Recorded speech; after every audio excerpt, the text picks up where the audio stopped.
नमस्कार। जय श्री कृष्णा। राधे राधे।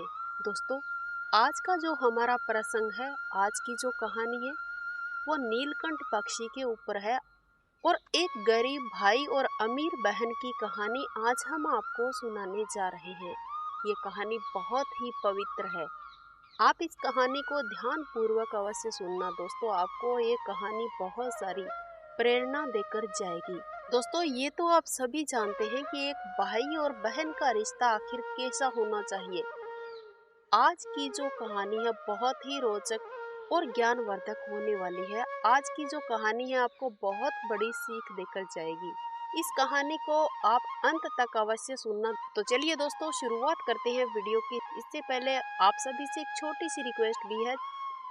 यदि आपने अभी तक हमारे चैनल को सब्सक्राइब नहीं किया है तो चैनल को सब्सक्राइब करके बेल आइकन अवश्य प्रेस कर देना, ताकि कोई भी अपडेट आपसे मिस ना हो।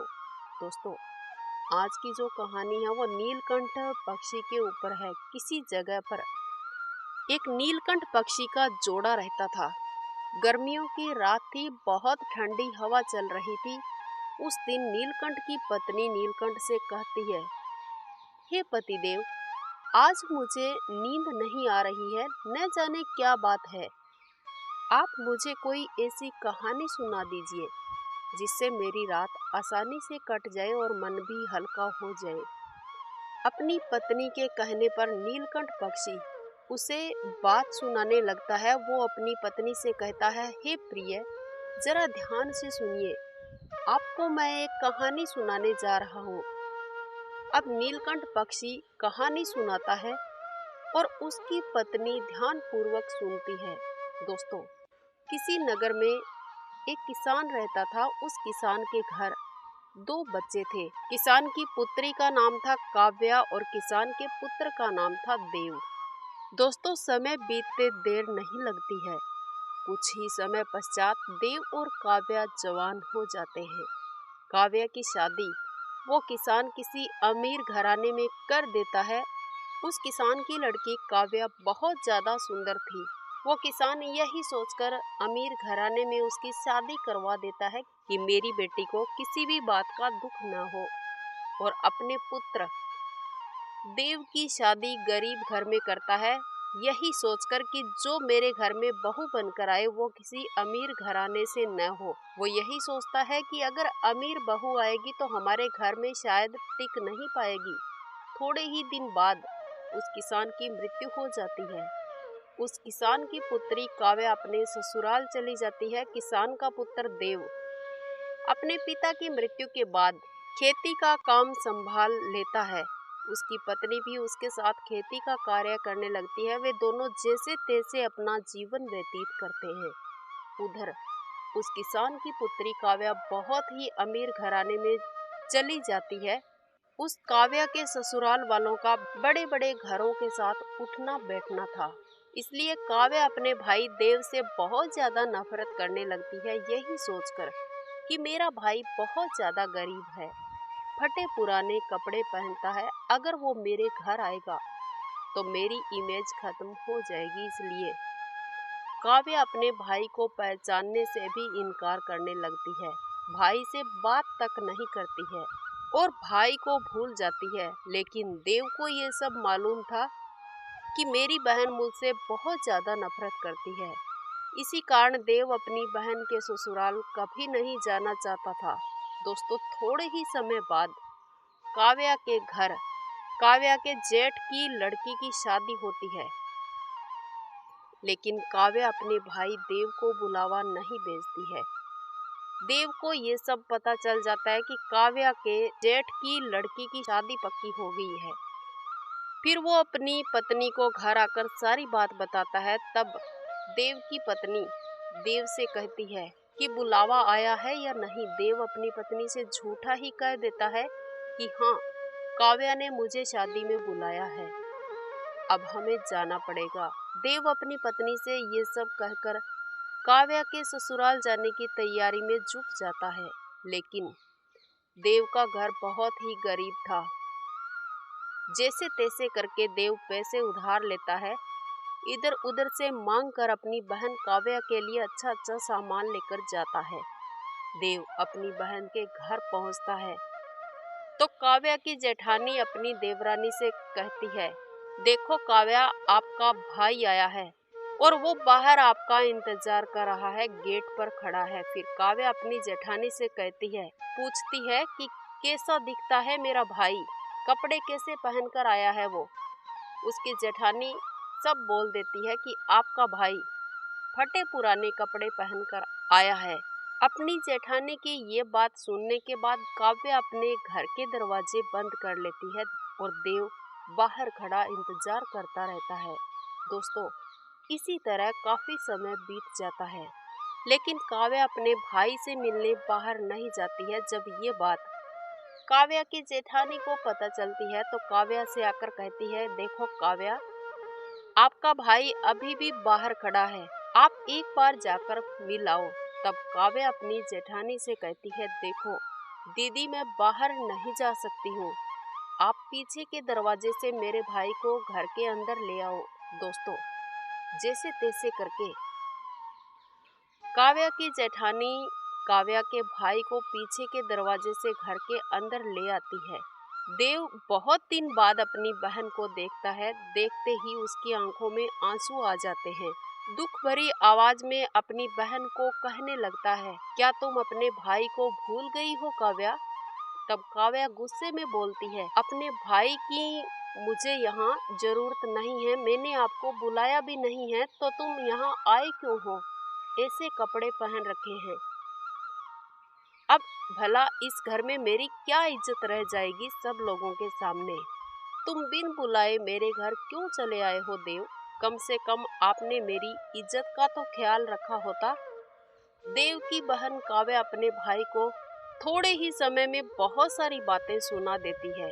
अपनी बहन की सारी बातें देव सुनता रहता है, लेकिन बदले में कुछ नहीं बोलता है। इसके बाद काव्या देव को एक कमरे में ले जाकर अपने भाई से कहती है कि तुम चुपचाप इस कमरे में बैठे रहो, बाहर मत निकलना। जब तक मैं आपको बाहर आने का न बोलूं तब तक आप यहीं बैठे रहना। अपनी बहन की आज्ञा मानकर देव वहीं पर ही बैठ जाता है, यह कहकर कि ठीक है दीदी, जैसा आपको ठीक लगेगा मैं वैसा ही करूँगा। काव्या अपने भाई को कमरे के अंदर बैठाकर खुद बाहर जाकर दरवाजा बंद कर लेती है और देव कमरे में बैठा रहता है। काव्या को याद ही नहीं आती है अपने भाई की। देव 2-3 दिन तक कमरे में भूखा ही बैठा रहता है, लेकिन काव्या दरवाजा नहीं खोलती है। उस कमरे में देव की हालात खराब होने लगती है, बीमार हो जाता है, क्योंकि उसकी बहन ने भूखा प्यासा ही उस कमरे में अपने भाई को बंद कर रखा था। यहाँ तक कि 3 दिनों में पानी भी उसे नसीब नहीं हुआ था। अब देव जैसे तैसे खड़ा होकर दरवाजा खटखटाने लगता है। नीलकंठ इस बात को सुना रहा है और नीलकंठ की पत्नी बड़े ही ध्यान से इस बात को सुन रही है। जब देव दरवाजा खटखटाता है तो काव्या की जेठानी दरवाजे की आवाज सुनकर दरवाजे के पास आती है और सोचने लगती है कि इस बंद कमरे में भला कौन होगा। फिर वो जेठानी आकर दरवाजा खोलती है तो देखती है कि काव्या का भाई देव बेशुद्ध हालात में अंदर पड़ा हुआ था। काव्या के भाई को कमरे से बाहर निकालती है और पूछती है कि तुम्हें कमरे के अंदर बंद किसने किया है? लेकिन देव कुछ नहीं बोलता है, मजबूर लाचार अपनी बहन की बेइज्जती होने से डर रहा होता है। उसने यह भी नहीं कहा कि मेरी बहन काव्या ने मुझे बंद किया है, बस वो बहाना मार देता है कि मैं तो यूं ही इस कमरे में बैठा था, पता नहीं कौन दरवाजा बाहर से बंद करके चला गया। फिर देव उस कमरे से बाहर निकलते ही अपने घर के लिए रवाना हो जाता है। देव भूखा प्यासा रोता रोता अपने घर की ओर चल पड़ता है। कुछ ही दूरी तय करने के बाद देव को बहुत ज्यादा धूप महसूस होती है और प्यास भी लगी होती है। हालात खराब होने लगती है, चक्कर आने लगते हैं। देव चक्कर खाकर गिर जाता है। वहीं पास में ही एक वृक्ष था, उसके नीचे एक बूढ़ी माई बैठी होती है। वो देव को पकड़कर अपनी गोद में सिर रखकर उसे सुलाती है।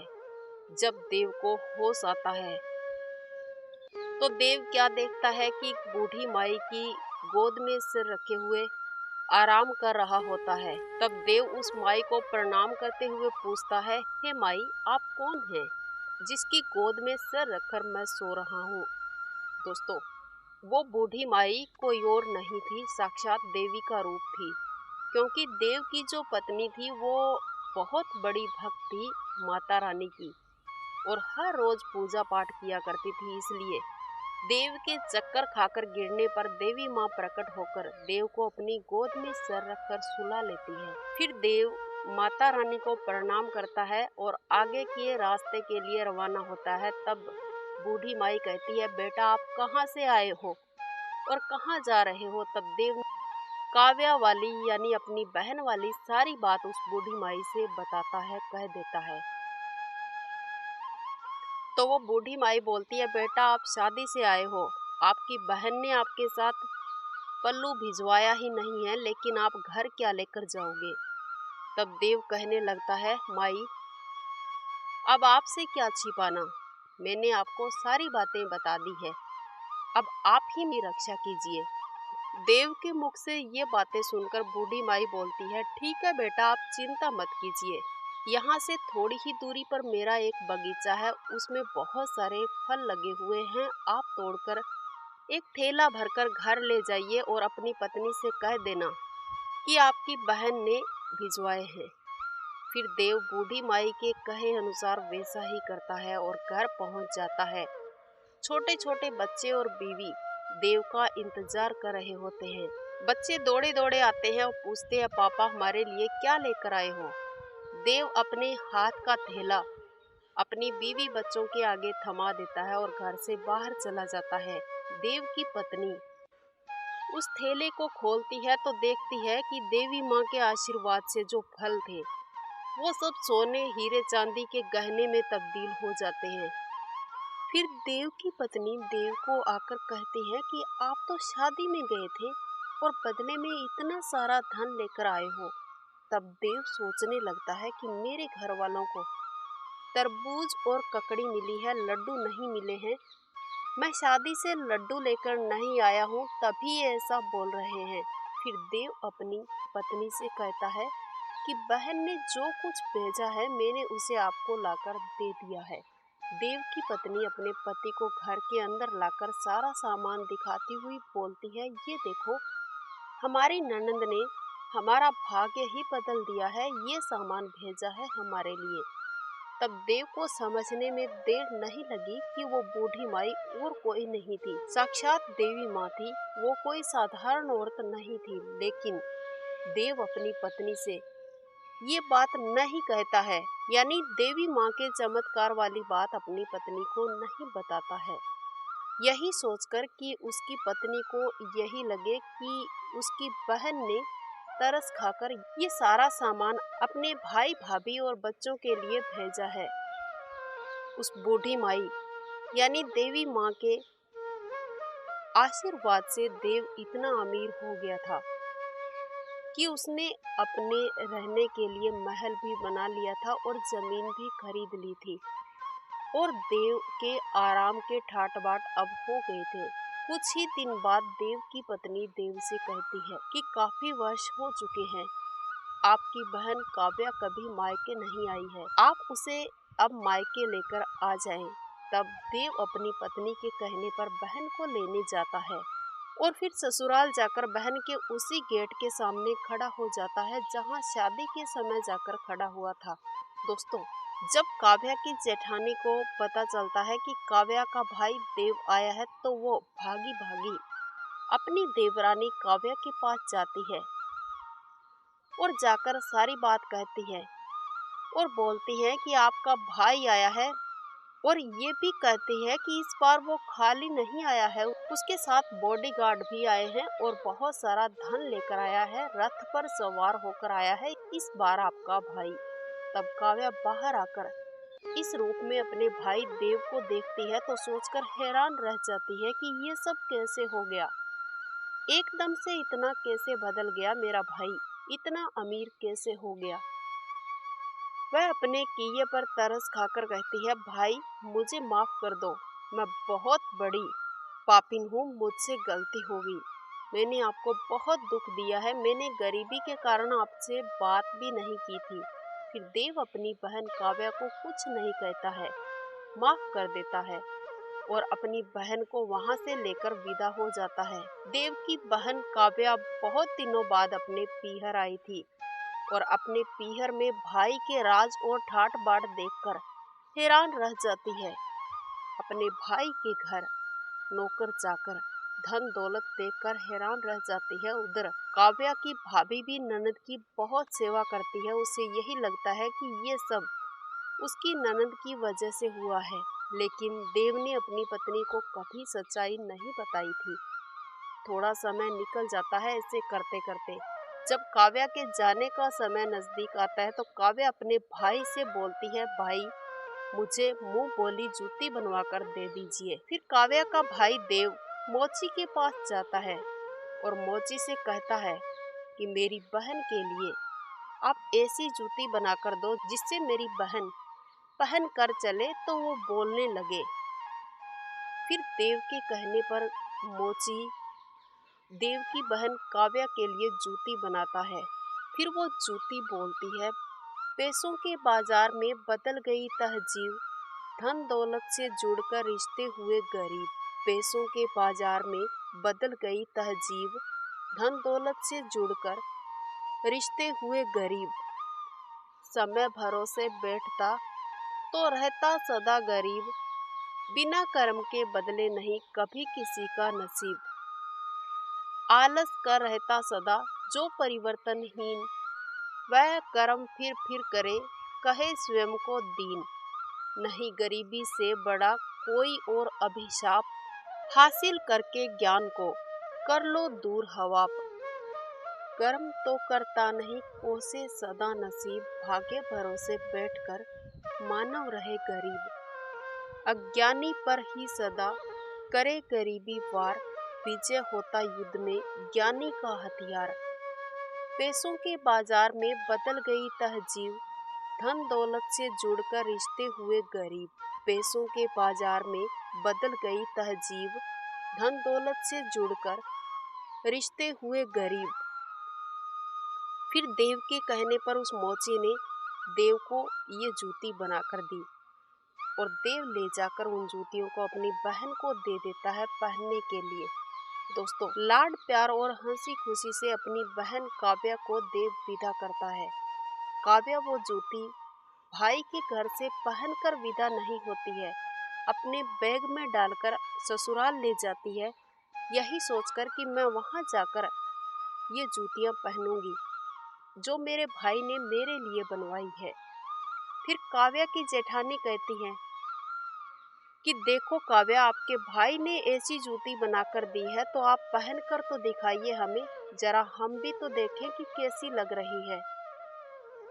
देव की बहन उन जूतियों को सब घर वालों के सामने पहनती है तो वो जूतियां बोलने लगती है, पैसों के बाजार में बदल गई तहजीब, धन दौलत से जुड़कर रिश्ते हुए गरीब। पैसों के बाजार में बदल गई तहजीब, धन दौलत से जुड़कर रिश्ते हुए गरीब। काव्या के ससुराल वाले उन जूतियों की आवाज सुन रहे होते हैं। उनका सब परिवार का सर शर्म से झुक जाता है, उनका घमंड दौलत टूटकर चकनाचूर हो जाता है।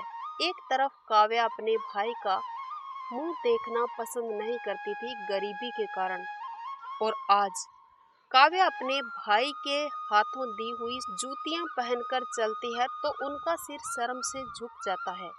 कुछ बोल भी नहीं पाती है क्योंकि उसने अपने भाई को बहुत ज्यादा शर्मसार किया था।